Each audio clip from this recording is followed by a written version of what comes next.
Hello दोस्तों, आज मैं आपके लिए कहानी लाई हूँ जिसका नाम है कछुए की ना समझी। तो चलो हम ज़्यादा देर ना करते हुए अपनी कहानी तक चलते हैं। तो एक बार की बात है, एक तालाब में विशाल नाम का एक कछुआ रहा करता था। उसके पास एक मजबूत कवच था। वह इस कवच की मदद से अपनी रक्षा किया करता था। कितनी ही बार उसकी जान इस कवच के कारण बची थी। एक बार की बात है, वह तालाब पर पानी पीने के लिए आई भैंसों का पैर विशाल कछुए के ऊपर पड़ गया। फिर भी विशाल कछुए को कुछ नहीं हुआ। उसके कवच ने उसकी रक्षा की, इससे वह काफ़ी खुश था। लेकिन इधर कुछ दिनों से विशाल कछुआ अपने इस कवच से बहुत ही परेशान रहा करता था। वह उस कवच से खुश नहीं था। उसे लगता था कि उसकी पीठ पर लदे हुए इस कवच का भार कुछ ज़्यादा है। तो एक दिन उसने सोचा कि कुछ दिन के लिए इस कवच को बाहर निकालकर अपनी ज़िंदगी जी जाए, अपनी हल्की फुल्की ज़िंदगी का भी मज़ा लिया जाए। और ऐसा करके वह बड़ा अच्छा लगेगा उसको। तो वह एक दिन अपने कवच को उतार कर बाहर निकल आया और उस कवच के बिना ही वह वन की ओर चल पड़ा। तब उस कवच के बगैर जब वो वन की ओर जा रहा था तो धीरे धीरे वो तालाब के बाहर निकल आया।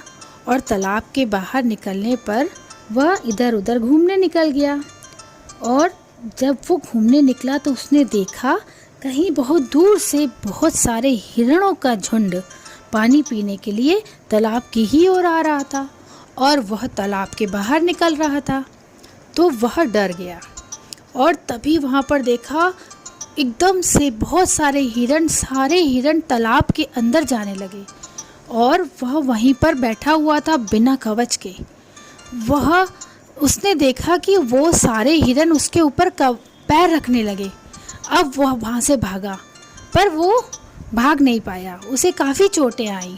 गिरते पड़ते किसी तरह वह अपने कवच की ओर पहुँच गया और वहाँ कवच के पास जाकर झट से उस कवच के अंदर घुस गया और कवच के अंदर घुसकर रोने लगा और रोते रोते परेशान होने लगा और कहने लगा कि थैंक यू भगवान जी, आपने मुझे ये कवच प्रदान किया है, क्योंकि इस कवच की वजह से ही आज मैं बच पाया।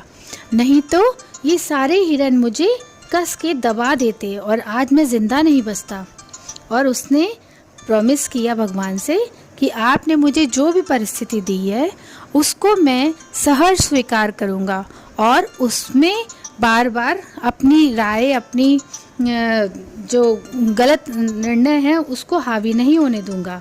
मैं रास्ते निकालूँगा, लेकिन भगवान के द्वारा दी गई परिस्थितियाँ ही मेरे लिए बेस्ट हैं।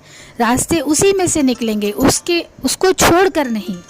तो इस तरह से बच्चों, आपको अपनी कहानी से क्या शिक्षा मिली? हमें अपनी कहानी से ये शिक्षा मिली बच्चों कि हमें भगवान की मिली हुई चीज़ों का सम्मान पूर्वक स्वीकार करना चाहिए, भगवान की चीज़ों को, वरना उससे हमारा बहुत बड़ा नुकसान हो सकता है। ठीक है, तो आज के लिए इतना ही। फिर मैं मिलूँगी अगली बार एक नई कहानी के साथ। तब तक के लिए बाय बाय।